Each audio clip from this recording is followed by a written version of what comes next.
Welcome into another edition of The Session with Londa and David.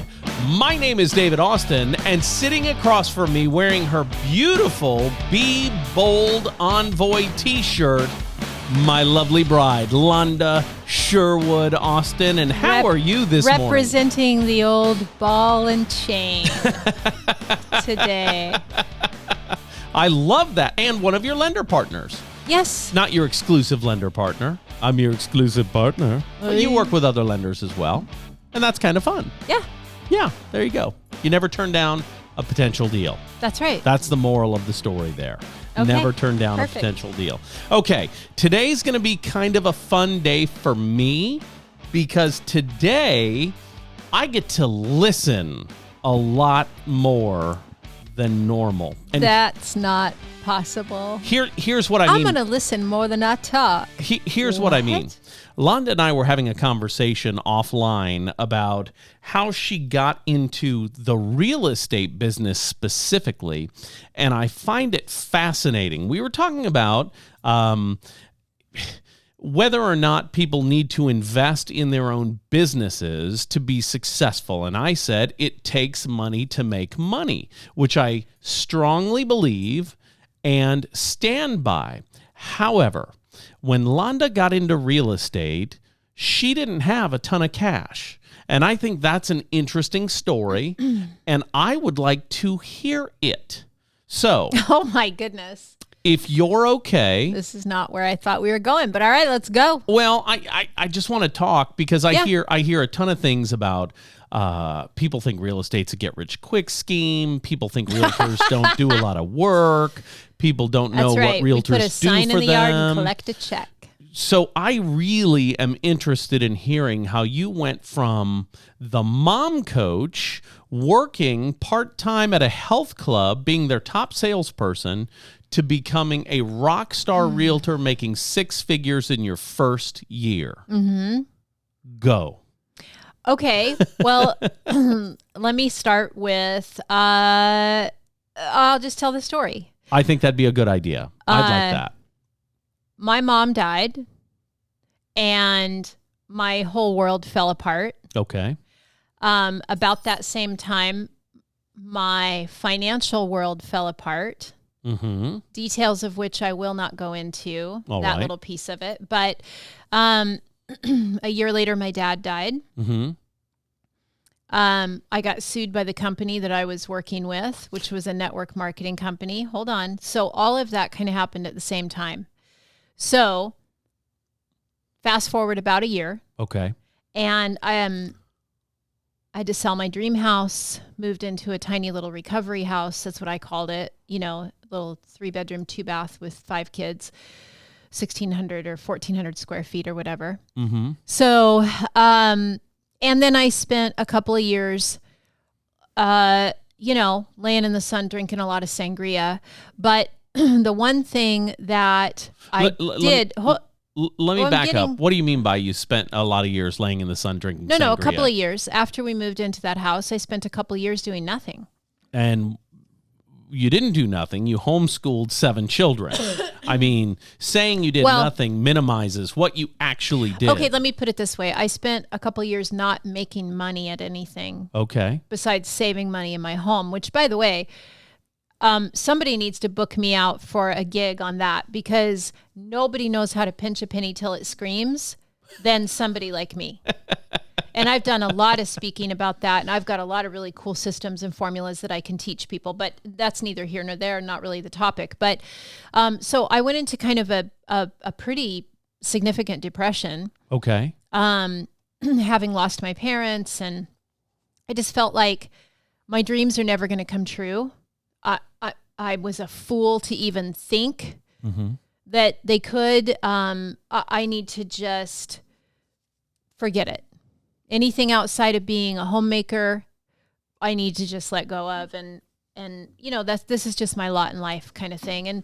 And so eventually, I started thinking my mom would be really disappointed in me. Okay. For giving up on all my hopes and dreams and laying around being depressed, and so I thought, well, she's dead, but I'm not. Okay. And that was kind of the beginning of the motivation for me. And that's kind of a recovery step, right? When you get to that point, you're kind of in recovery from the sadness and the depression. Yeah. Okay. And so I started looking for work, and I have a massive skill set, but some of it's kind of hard to put on paper, right? So, and I didn't know how to put it on paper then. Now I do. So I started looking for a job, and I thought, well, I don't know if I've got anything left in the tank. Okay. You know? So I just need to go somewhere and sell something to see if I got anything left. I gotcha. So there was a gym right down the road from the recovery house, you know, and that's a financial recovery house, is what I mean by that. And I could walk to work, you know, which is great because one car family, and it wasn't home with me all the time. So I applied for a job and in sales, in their sales department, and got the job and started working there. And along with it came a membership to the gym. And I thought, well, good, that'll be good for me. I'll start working out again and, you know, whatnot. Yeah. And, first month out of the gate, I had like an 86% closing ratio while I was in training and stuff. And because you're a star. Started writing I started holding like a little informal weekly meeting with the salespeople and like sharing my scripts with them. And I started like writing, they had never had a training manual for their sales. So I started writing like the training manual, like all the things, right? And I would purposefully sit down with the other salespeople and talk about, what are you doing that's working? What are you doing that's working? What do you say when you get this objection? You know, all that kind of stuff. So second month into it, my closing ratio was in the 90s. And by the third month, I was like, Jesus, somebody throw me an objection I can't overcome. Because, you know, gym memberships is one of the easiest things in the world to sell, I think. And here's why. People come to the gym to join the gym. They don't come to the gym to not join the gym. Yeah. You know, anytime, it's like when somebody walks into a model home and says, I'm just looking. That's not true. That's not a recreational activity unless it's a special event like the Parade of Homes where you buy a ticket and you go look at stuff. Right. No one's just looking at a model home if they don't have some housing problem. Right. Including we just want to redecorate. That's exactly right. That's a housing problem. That's exactly right. So that's kind of so during the time though, because you mentioned the mom coach. So during the whole time that I was like depressed and it was like 4 years, I thought, okay, what's the one thing I can do that will keep me connected to a community? Like I can get online and encourage other moms who feel like I do. Right. And it'll help me too. And that's when I started the Mom Coach Facebook page. And all I did with that, I didn't sell anything. People would contact me for coaching and I would tell them that I was not taking any new clients right now, but I'd let them know if I had an opening. Okay. Which I wasn't taking any clients. I was so depressed. I thought, I can't even get myself out of this. How am I supposed to help somebody else? So, but I did consistently post in that group, really just sharing my life and trying to be encouraging and talking yourself into happiness. I guess, in a way. Yeah. In a way. Okay. And, you know, as my mom always said, I have to have an audience. So maybe that was true. Well, you know what? There's nothing wrong with that. And it is absolutely true. You enjoy putting on a show for the world. I do. And there's nothing wrong with that. And the difference in our childhoods is my mother applauded the show and wanted more. And my mother said, why are you so dramatic all the time? That's right. You love to hear the sound of your own voice. Yes. She would say things like that, you know, and she didn't know. So much easier to be a champion of your children's dreams, though. And she could have said, I love the sound of your voice. You know what I mean? Yeah. I love it that you're so theatrical. I hope you can point this in a direction that's positive. Right. And so simple. And guess where I learned that technique? From your book that you wrote as the mom coach. Right. Coach Your Kids for Life? Yeah. There you go. Yeah. Great book. I finished it yesterday. Thank you very much. It's an easy read. Can people still buy that? Is it still in print? I think they can still get it on barnesandnoble.com, amazon.com, but I don't get any of that money. Why? I mean, If they buy it, I get like $7, $2 or something. I don't know. Okay, that's okay. A little bit of something is better than a whole lot of nothing. Yeah. And my life has shifted a lot since those days. So there's some philosophical differences that I have with that book, and maybe I'll rewrite an update. I don't know. So it's a really good book. Thank you very much. And I'm proud of you. Thank you. And you know, I don't say this enough in public. I am really proud to be the man that you want to wake up next to every day. It's a wonderful treat to me. Now, let's not get off track. Okay. All right. So we're back to, I'm at the gym. Yes.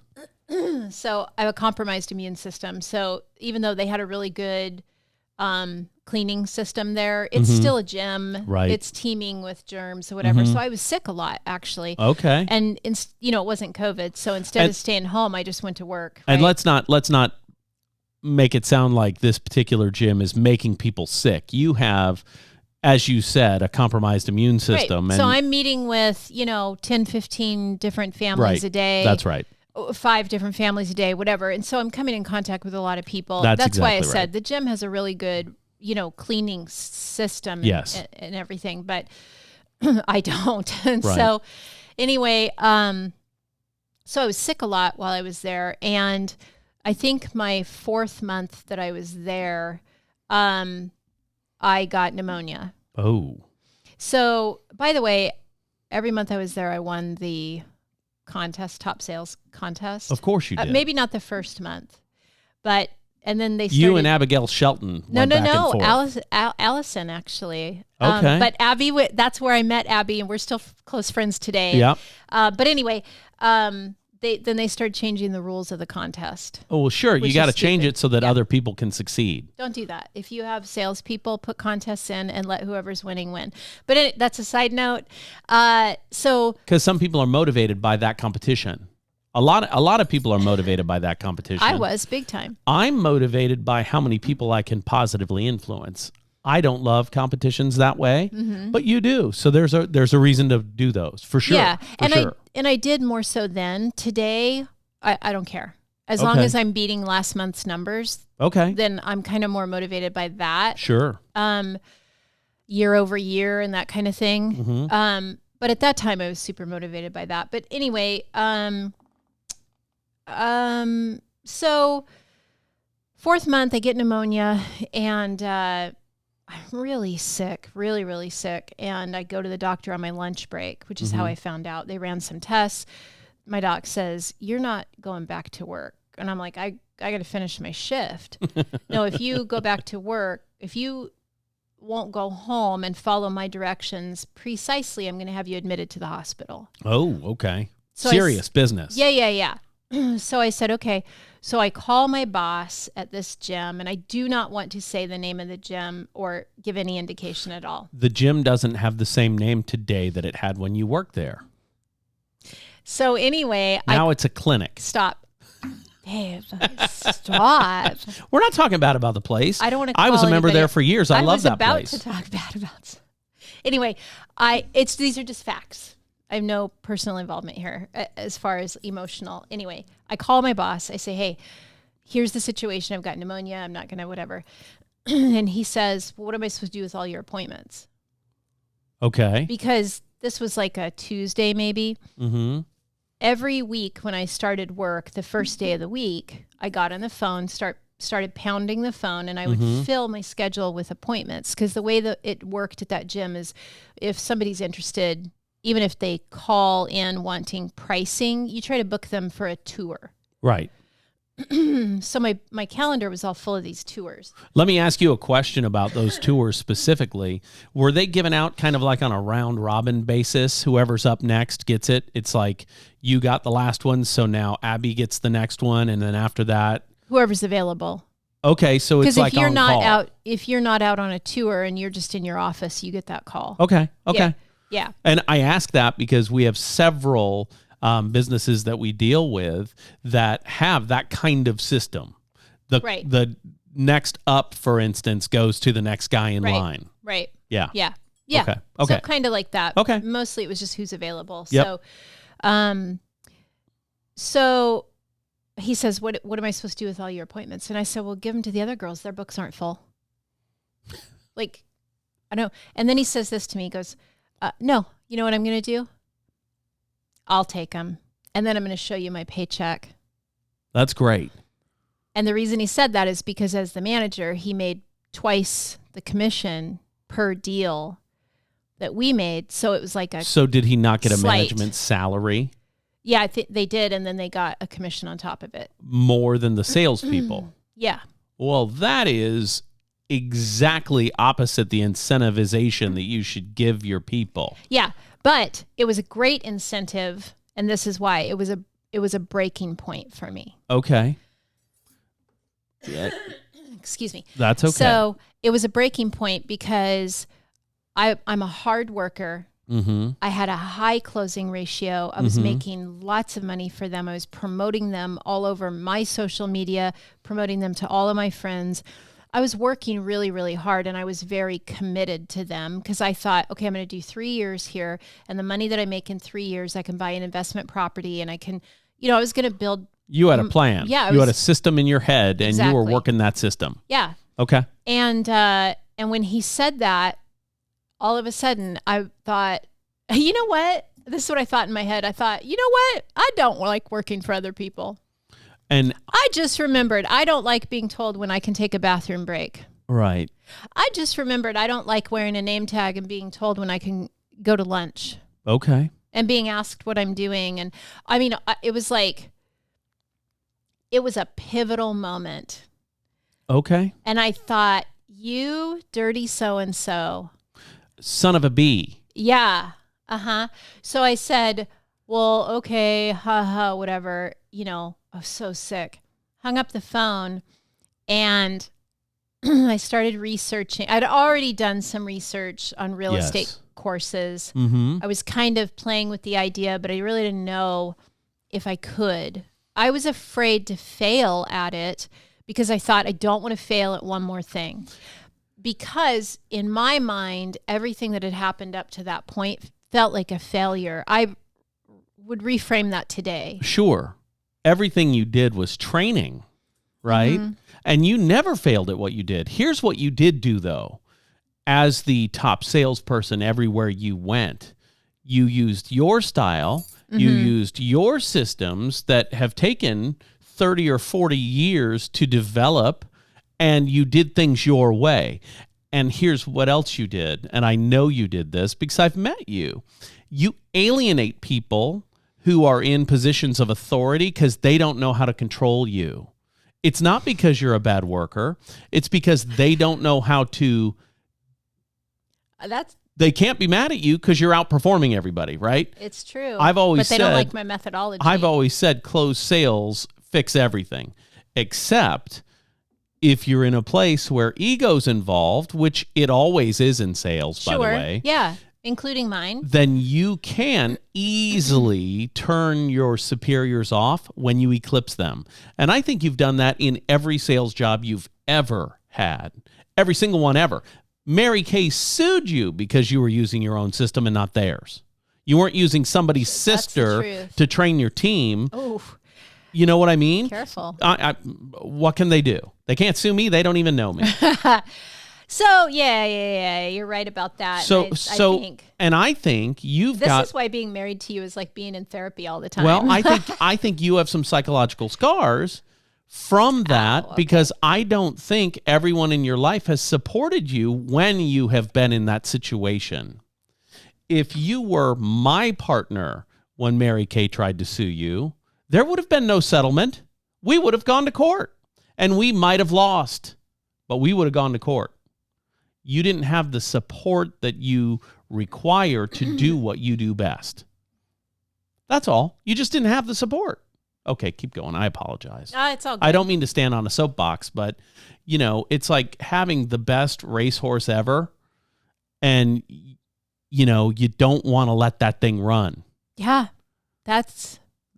you're going to make me cry. Somebody that needs to feels let like you a lot run. of my life. And feels like a lot of my life. love being the guy that gets to open the gate and watch you run. Oh my God, stop it. It's true. It's true. Okay, keep going. So that day Mm-hmm. with pneumonia on, Mm-hmm. all my medication and my breathing treatments and all that stuff, I got online and signed up for my real estate course through Rockwell. And a lot of people say it takes months and months and months to do. How long did it take you to do? 3 weeks. Okay. Yep. So now I'd been squirreling my money away that I made from that job because Yes. I was planning to At the clinic gym. buy an investment property. Mhm. Listen, I'm very grateful for them and everything. I wouldn't be able to do what I'm doing today if it weren't for that job. Now, I'm going to tell you, that's a great facility.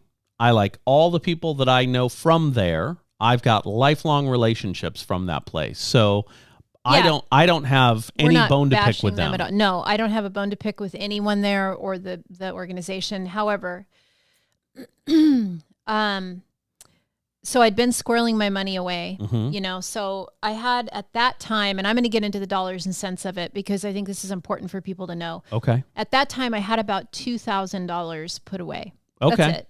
From your time there. From my part-time job at the gym. Commissions and all that stuff from there. Okay. So, and this was month 4, and I had to use some of that money to pay bills. Sure. Or whatever. So I had about $2,000 free and clear. So I had enough money to sign up for my course, which was, I think, about $500. Okay. And I started taking the course. And that week that I was home recovering from pneumonia, I was online the whole time, just knocking it out as quick as I could. Which is why it only took you 3 weeks and some people take 3 months. Yeah. And Okay. everybody's different. Right. Online learning is the worst, in my Right. opinion. It's the worst, but it was all that I had. And the reason that I decided to go forward with it has a lot to do with a conversation I had with my now son-in-law, Christian Albrecht. Okay. And I had a very long conversation with him because at the time he was a realtor. He's now a lender. Right. And I just asked him all the questions I didn't want to ask other people. And I knew he would keep it confidential. I didn't want people to know I was kind of sniffing around that industry or whatever, even though for years people told me, you should do real estate. You'd be great. So I'd asked him a lot of questions and then purchased my course. And this is what I thought. Well, if I fail at this, it's just one more thing I failed at. Oh, well, I've survived the other failures. I'll survive this failure too. What's the worst that could happen? And this is kind of, I talked in our last episode about mortality motivation. Right. Another thing I do, right, wrong, or indifferent, I don't want the therapists coming after me, but I will use negative motivation like that. What's the worst thing that could happen? Well, I invest, $2,000 or $3,000, whatever it ends up being, and then I fail, and oh well, it's just one more. And then what do? I eventually dust myself off, and I pick myself up, and I start going forward.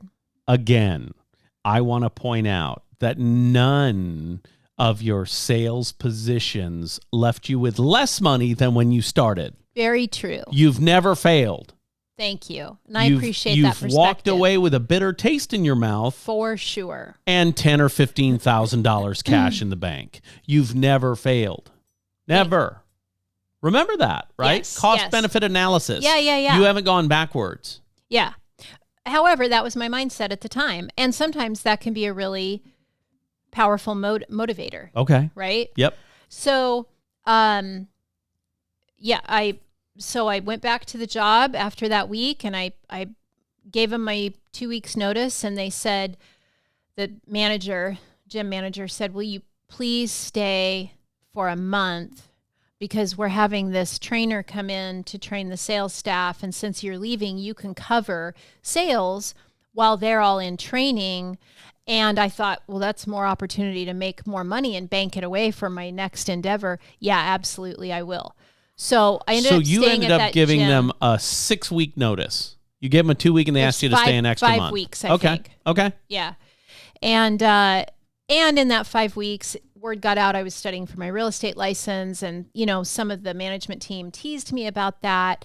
And I am gonna say, Ryan, who is now in real estate. Uh-huh. It worked out great for both of us, I think. So, but he did tease me a little bit, you know. And he's kind of a prankster kind of guy. Yeah. And he's got a very sardonic sense of humor. Yes, he does. And so I can definitely see that. Yeah, but great guy, great family. So and he's been connected to the industry for years as Kara, his wife, came to work with me, heck, years ago. Kara, how long ago was it? I don't know. I don't know, but I will tell you, him teasing me a little bit was additional motivation for me because I thought I'll show you. Yeah. I'll show you. Okay. Anyway. So let's jump ahead. You work out your 6 weeks, you made 5 weeks, you made extra money. Go. I've got like $3,200 in the bank to start real estate. Okay. So in an extra month, you made $1,200 extra cash. And that has nothing to do with the operating money that you used during that time. So you were plus $1,200 in 5 weeks. But I was down, $500 in that initial because I paid for my course. I gotcha. So with that money, I went to TJ Maxx and I bought 2 dresses. 2 dresses. One blue, one black. Perfect. And 2 pair of shoes. Have you seen you in a dress, by the way? I have, yes. It's pretty impressive. I saw me in a dress last night, actually, because I tried a dress on. Yes, and I don't want to discuss that at all right now. I'm just saying. It's not for the masses. No. But it's a great dress. That dress tells its own story. That dress is not the dress of a grandmother. Well, it is, actually. It is, but it's not. You know what I'm saying? It's not it's not grandma wear. $3,200 minus the $500. I had about $2,700 in the bank. Bought the 2 dresses, the 2 pair of shoes, and went to work at Windermere. Windermere Group 1 in Richland. Christian Albrecht, our now son-in-law, his aunt and uncle, Jeff and Patty Thompson, are the majority owners of that. Right. So that was my connection there. Right. And I will be forever grateful. Are you going to cry now? I might a little. You look a little wet-eyed. To them for that opportunity, because the way that I always saw it is they took 100% of the risk and I got 100% of the benefit. Let me help reframe that for you.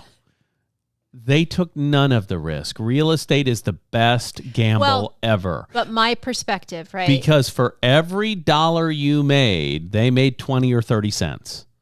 Well, yes, but I think it's important. It's important for me to say that. I don't know why. It's important for you to feel that way. In reality, they had a well-oiled machine. Sliding someone into an office that didn't have a seat filled, not a very big gamble, but super people, fun company, really good relationships. Yeah.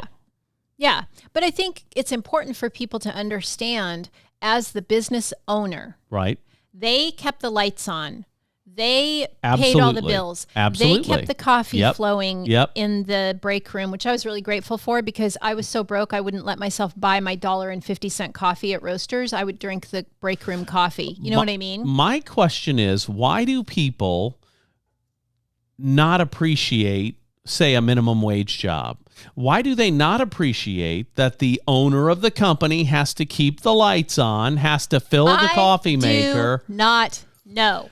And it's one of my pet peeves. The difference here is you only made money on production. So you did more for them, I think, than they did for you, based on how you got paid and how the real estate industry works. Now, people who make an hourly wage, they should be even more grateful is what I'm saying. Well, maybe someone, not less. Maybe someone will hear this and they'll understand the risk that the business owner takes. Well, the business owner does take risks. All of the weight is on them. Yes. All of it. And I always looked at things like, and I'm really fired up now, but I always looked at things like stupid, simple things like the coffee in the break room. Right. They didn't have to provide that. Right. They didn't have to. It was an extra expense. They could have cut back on expenses and not provided the coffee. But they did, and I was really grateful. That's the point. I get it. I put on one of my 2 dresses, and literally, I wore the blue dress, and the next day the black dress, and the next day the blue dress, and the next day the black dress. Did you ever do the blue back to back? No. Okay. Back and forth, back and forth, back and forth. The first time I met with a client, I'd wear one of them. And the next time I met with them, I'd wear the other one. Okay. And that was it. And 2 pair of shoes. I just went back and forth like that. Now, I'll tell you, it made my decisions really easy. So I put on the dress, I put on the shoes, I get in my car that was, I think, a 1992 Lincoln Town car with no air conditioning. Okay. Okay now. Lincoln Town car, no air conditioning. Did the windows work? The windows did work. Thank God. Which is good. Mm-hmm. Yep, they did. And I drove that car for my first 3 summers in real estate. Midway through the 3rd summer, I bought a new car. In the high desert of Tri-Cities, Washington. Yeah. That's aggressive. Tri-Cities, Washington, where in the last few weeks, they've had temperatures in the triple digits up into the teens. Consistently. Mm-hmm. Yeah. Yeah, it's a hot place. It's the desert. People picture Washington and think Seattle and think it's always 72 degrees and drizzling. Right. That is not the Tri-Cities. And you did it in 3 summers. So let me frame that for you. We've got kids who complain because sometimes their air conditioning is spotty, right? You as a business person selling real estate had no air conditioning for 3 summers. Yep. Okay, go. Keep going. So I carried a microfiber little towel in my car, so I could, because my dress was sleeveless, right? So I could wipe out my pits right before I went in to meet with a client. And I carried deodorant, and I mean, you just do what you have to do, right? Thank God you have a lovely scent, but I can only imagine how rough that could be if you didn't. Yeah. So I have just a tip for anybody who has a friend that has started real estate. Okay. What you need to get them as a congratulations gift is a fuel card. Oh, okay. That's great. Yes. Because you're burning more gas than you've ever burned before. Oh my God. Okay. And I was so cheap at the time, you had to pay for DocuSign, which DocuSign is an electronic signature program that you can send all your documents through to your clients, to whomever, and have them sign electronically. Yes. But at the time, it was $600 to sign up for that. For the year.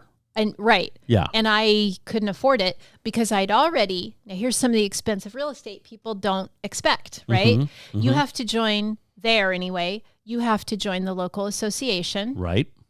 Which is about $1,000 a year, and it's prorated. Right. I started June 1st, so I only had to pay half that. Okay. Right.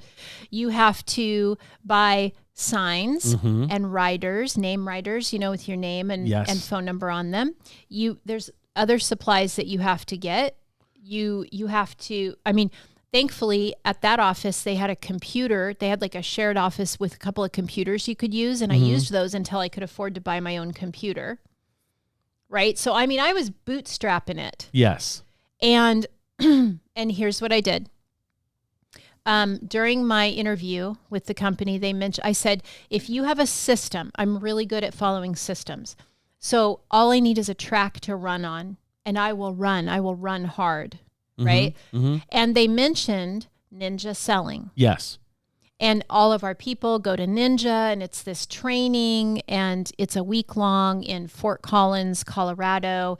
And the training, I think, was $700. And then you've got to fly there, and you've got to pay for your hotel, and So I said, okay, that sounds great. Well, I couldn't afford to go, right? So I get on the company server, because here's what I did. I clocked in.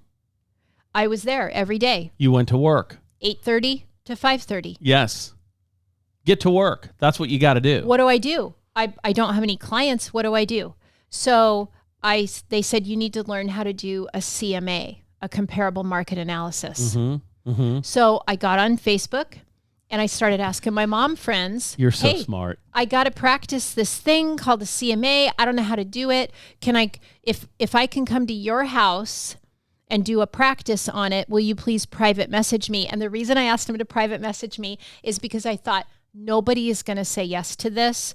And if I ask him to private message me instead of post it here publicly, then I won't be humiliated because nobody responds. Oh, I got you. Right? I got you. Okay. And so in the meantime, while I was waiting for that, somebody to respond, I get on the server at the office and I search Ninja Mm-hmm.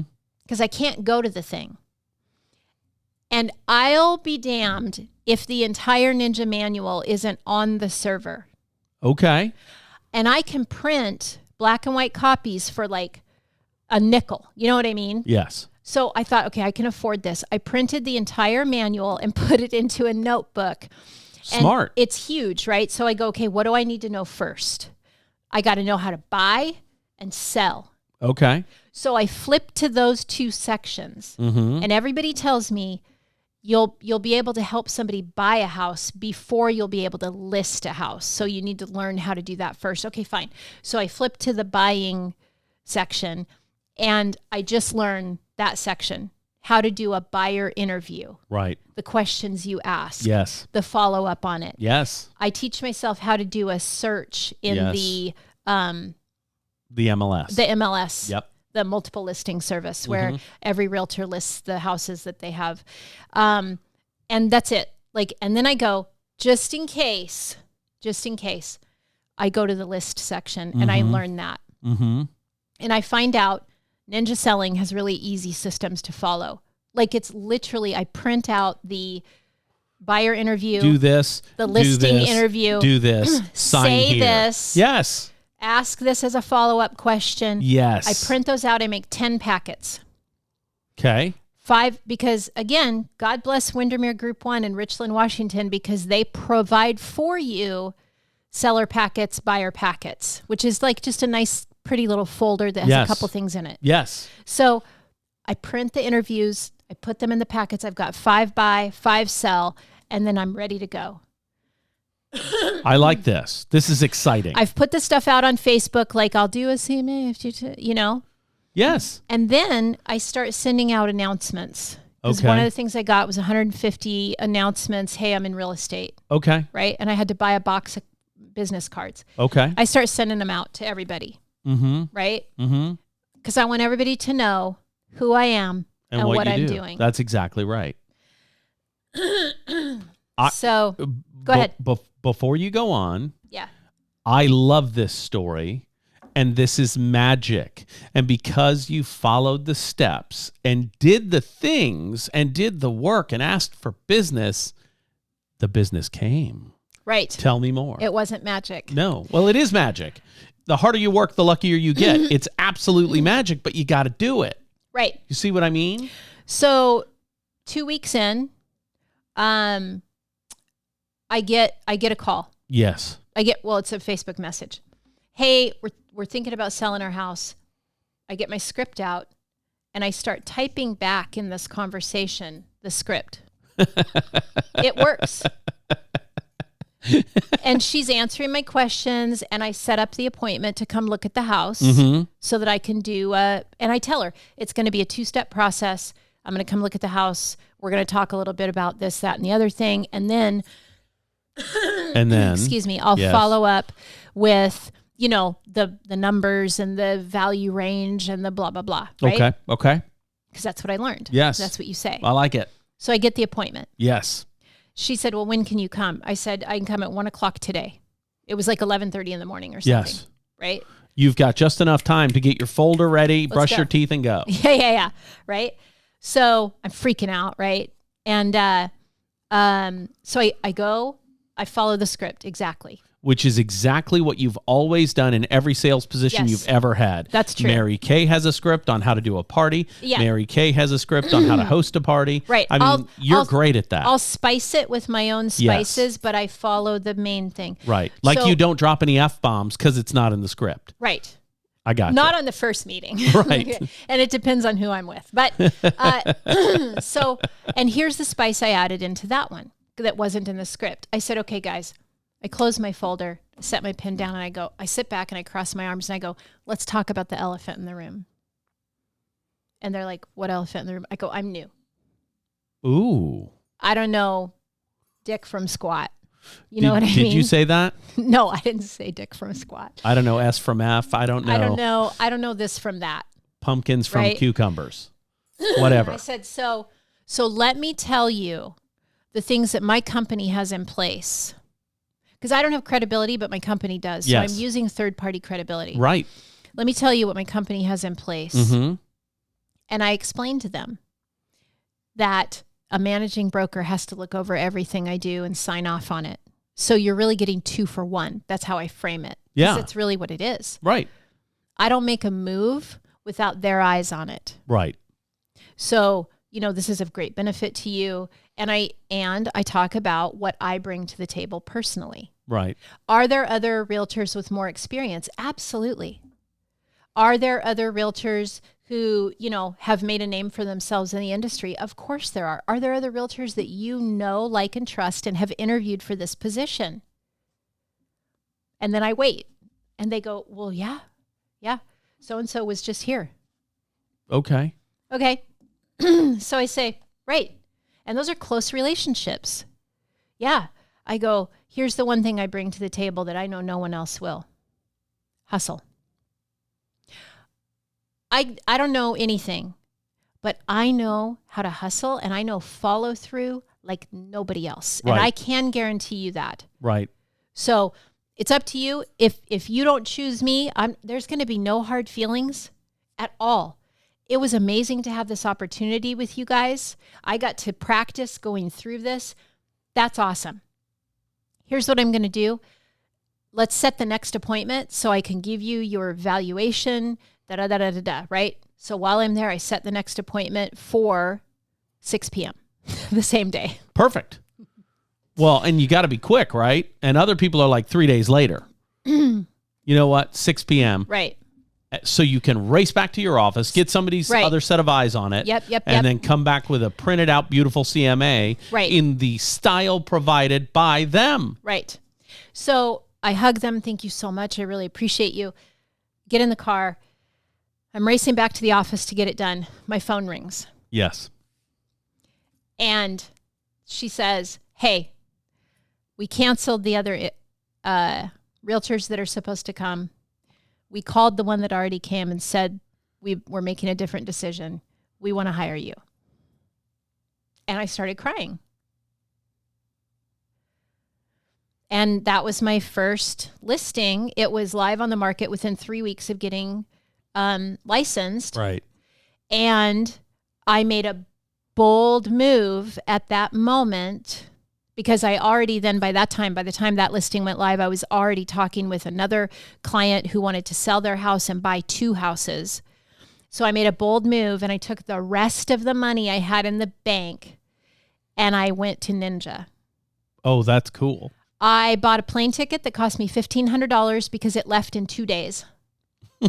I forced my way into that Ninja, by the way, because there wasn't room for it. And I called them every single day until they let me in. Right.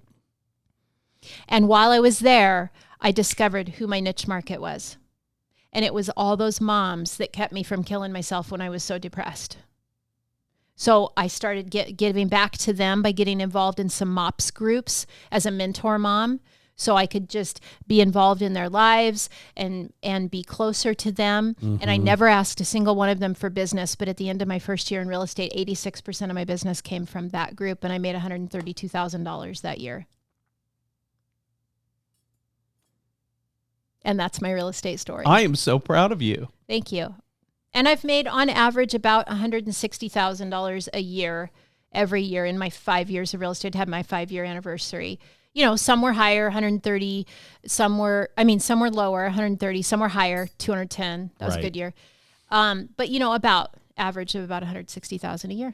And you didn't have a goal of how much you wanted to make. You didn't know.